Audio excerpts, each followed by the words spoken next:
Bom dia, pessoal! Que alegria estarmos aqui juntos, finalizando essa semana, nessa sexta-feira, para meditarmos na Palavra de Deus e orarmos por nossas famílias. Sim, nesses dias eu e a Rafa estamos compartilhando com vocês os chamados profetas menores, que na nossa Bíblia são 12, na Bíblia original hebraica chamada Tanakh. Esses 12 profetas menores compunham um único livro com as visões, as revelações que eles receberam de Deus. E é interessante como cada um vai confirmando, inclusive com palavras repetidas, em alguns aspectos, ilustrações também diferenciados, a mesma mensagem que Deus tinha para o povo de Israel no período dos reis de Israel e aproximando o período do exílio na Síria e na Babilônia. Mas é lógico que essas palavras não estão apenas direcionadas exclusivamente ao povo de Israel, mas também a cada um de nós ao aprendermos com a história deles e ouvirmos palavras que revelam o coração de Deus e também que falam do seu cuidado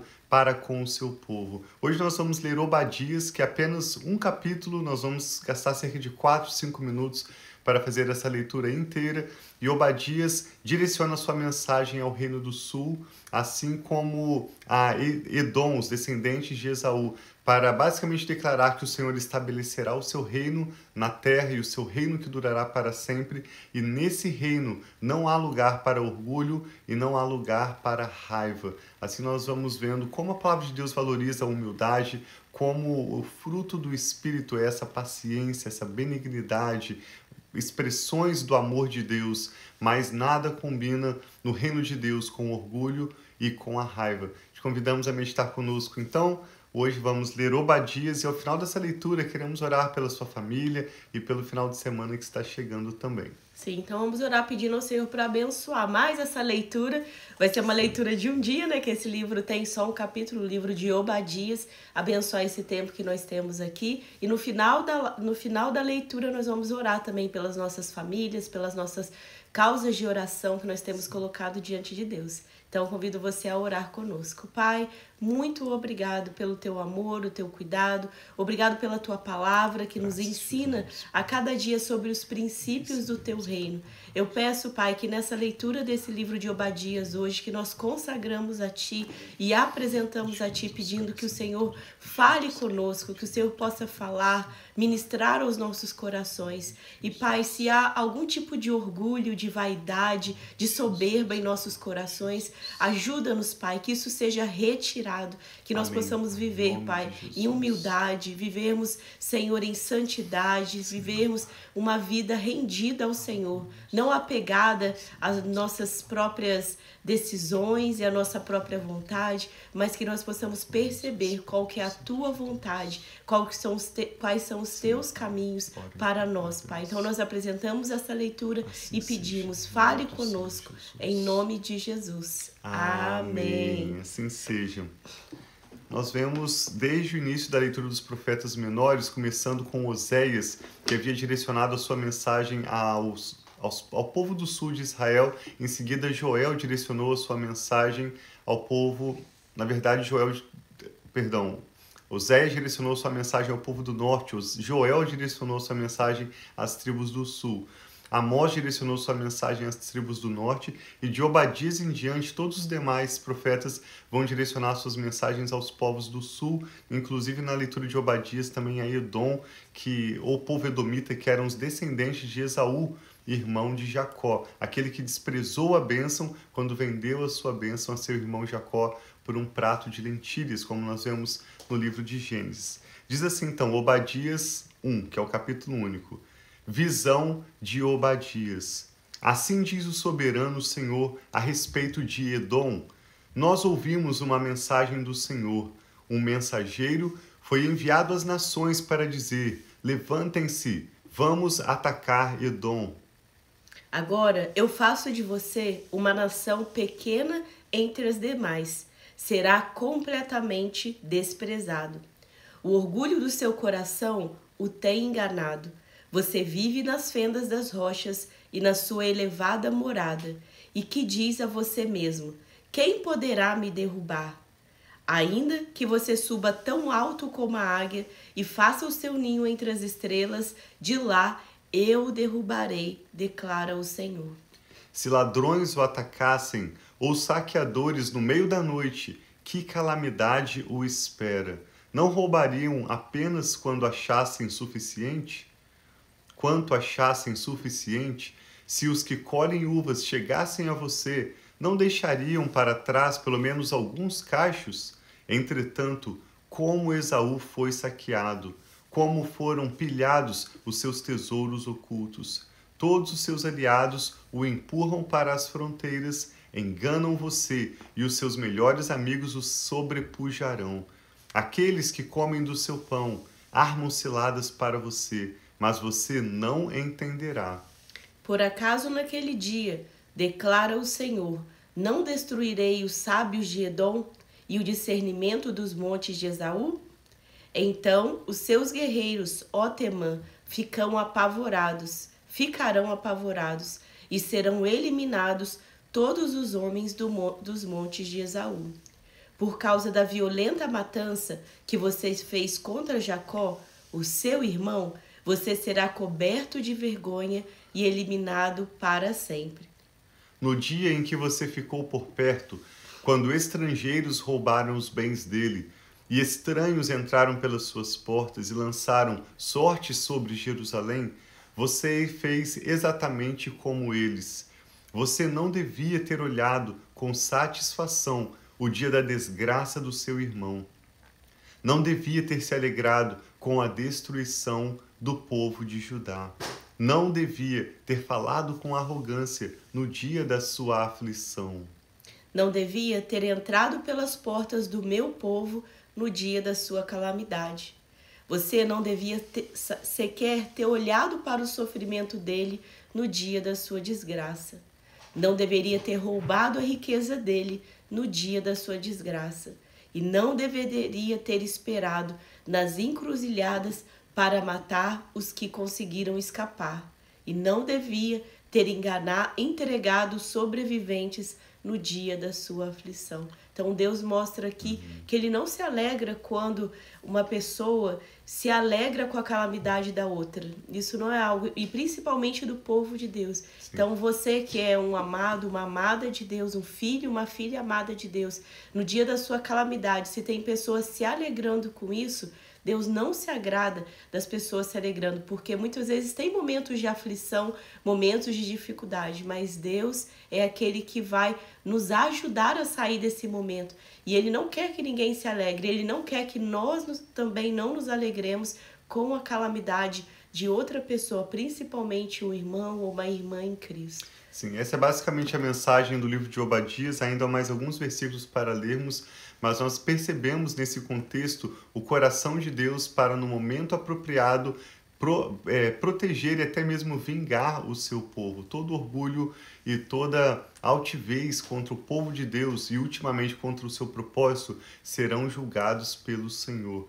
Aqui fala no verso 15, como vários profetas mencionam o chamado dia do Senhor, o momento quando Deus vai julgar os seus inimigos e reafirmar o seu cuidado leal e eterno para com o seu povo.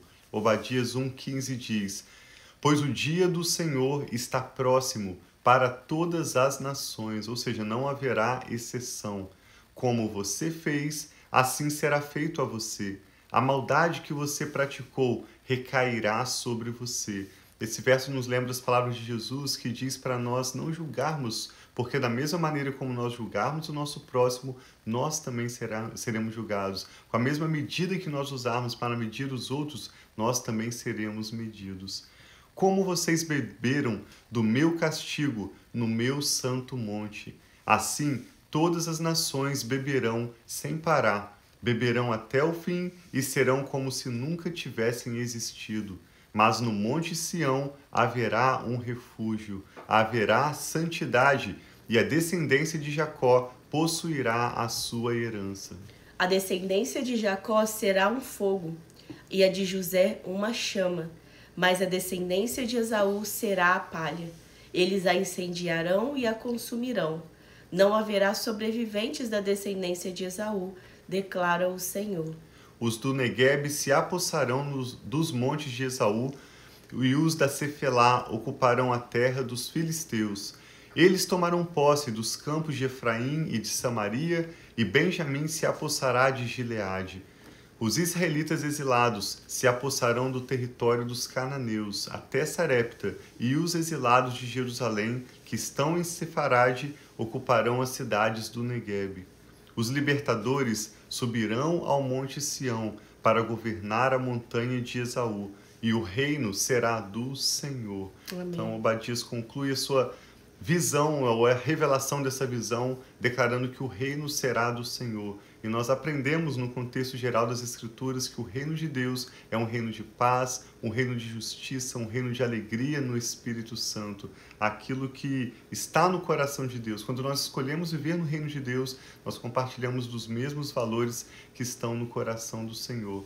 E uma observação importante na leitura de Obadias é que no verso 18, quando diz que a descendência de Jacó será um fogo e a de José uma chama, mas a descendência de Esaú será uma palha, é bem importante nós entendermos que o profeta está falando do povo de Israel, o povo que foi chamado pelo nome do Senhor para, através da sua família e da sua descendência, abençoar famílias de todas as nações. Então, em primeiro lugar, nós reafirmamos o nosso amor por Israel, porque a palavra de Deus mostra que Deus escolheu Israel, independente de circunstâncias e das suas falhas. Nós lemos nos profetas que cada um pagará de acordo com os seus pecados, mas com a descendência de Israel sempre haverá um remanescente. Essa é a promessa de Deus. Ele mesmo fez uma aliança com Abraão, Isaac e Jacó, reafirmada com o rei Davi. E em vários momentos das Escrituras Sagradas, nós vemos Deus reafirmando esse compromisso de amor pessoal com Israel. Nós oramos por Israel, não criticamos. Nós, se pudermos, quando podemos, visitamos Israel.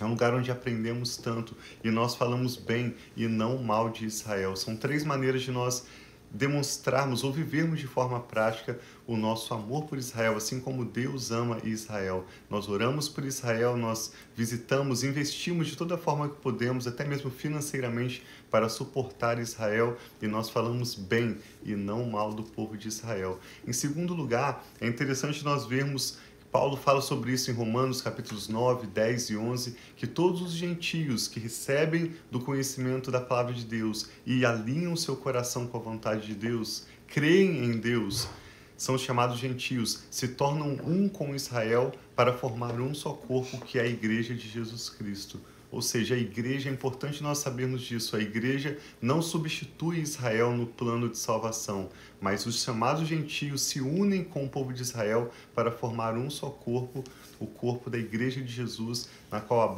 habita o Espírito Santo e a partir da qual se manifesta o reino de Deus. Esse é o povo que tem fome e sede de justiça, que será satisfeito. Mas o Senhor deixa claro nas Escrituras, nas revelações que deu aos seus santos profetas, seus servos, que ele julgará todo orgulho e toda maldade daqueles que se levantam contra o seu povo. Sim, então vamos orar para que nós, que somos o povo de Deus, possamos viver a vida que Ele tem para nós, não baseado na nossa velha vida, na nossa velha natureza carnal, mas que nós possamos viver pelo Espírito, amém, viver os propósitos de Deus, viver guiados pelo Espírito Santo de Deus, não guiados pelo nosso próprio entendimento ou pela nossa própria vontade, mas que nós possamos ter esse coração rendido, e só com o coração rendido a Deus, que rendido ao Espírito Santo de Deus, que nos ajuda em todos os momentos, em todas as coisas, que pelo Espírito de Deus nós podemos viver essa vida de Deus, onde nós podemos manifestar o fruto do Espírito, a paciência, termos a paz, termos o amor, a fidelidade, todo esse fruto daquilo que nós que cremos em Deus recebemos como um presente de Deus. Sim. O Espírito Santo de Deus que nos ajuda a viver a vida que Deus tem para nós. E todo orgulho, inveja, toda soberba, tudo isso que Deus não se agrada são obras da carne que são vencidas pelo Espírito Santo de Deus em nós. Então que nós possamos estar deixando de lado tudo isso que nós vemos que não agrada ao Senhor e viver a nossa nova natureza. Por mais tempo de evangelho, por mais tempo que você tem, que você recebeu Jesus na sua vida, se você é um novo convertido ou uma nova convertida, tem pouco tempo aprendendo sobre Deus, ou se você tem uma vida há muitos anos vivendo, Deus tem algo novo, sempre Ele tem algo a ensinar. E nós precisamos sempre avaliar os nossos corações. Será como eu tenho vivido? Eu tenho vivido da forma que agrada a Deus? Eu tenho fluído através do Espírito Santo de Deus? Ou eu tenho dado lugar à carne, dado lugar à minha velha natureza e não vivendo aquilo que Deus tem para mim? Então, que hoje nós possamos orar, né? Pedir ao Senhor por nos ajudar, abrir os nossos olhos para que nós possamos ver o que nós precisamos estar alinhando aquilo que é propósito, chamado e propósito de Deus na nossa vida. Graças a Deus. Coloque diante de Deus agora o seu coração, suas preocupações, ansiedades e também suas gratidões e ações de graças. Eu e a Rafa queremos orar juntamente com você. Sim, Pai. Graças te damos, Pai, Senhor Criador de todas as coisas, sustentador pela palavra do seu poder. Nós te louvamos, te bendizemos por seu grande amor leal e por sua fidelidade, pelo seu reino que se manifesta sobre toda a criação. Reconhecemos que não há outro além do Senhor. Só o Senhor é Deus, um Deus fiel, um Deus amoroso, grande em misericórdia e compaixão e um Deus justo e leal em cada uma das suas promessas. Entregamos ao Senhor também, Pai, juntamente com o nosso louvor e ações de graças, cada motivo de oração que agora são lembrados, Pai, por essa pessoa que ora conosco, cada motivo de ansiedade, preocupação, tudo aquilo que tem pesado sobre os ombros dessa pessoa, nós entregamos ao Senhor agora, Pai. Entregamos ao Senhor o controle da nossa família, das situações que temos agora em nossas mãos. Nós humildemente as rendemos ao Senhor e pedimos que o Senhor venha nos ajudar e cuidar das nossas vidas e da nossa família. Ajuda-nos, Pai, a sanarmos as pendências que ainda temos para essa semana que está se encerrando. Ajuda-nos a nos prepararmos para desfrutarmos de um final de semana de paz e bom descanso com a nossa família. Nós oramos por aqueles que estão atravessando momentos de enfermidade, tanto por essas pessoas que estão enfermas, quanto pelos familiares, Pai, que têm carregado um peso tão pesado, meu Deus, talvez inédito na sua vida.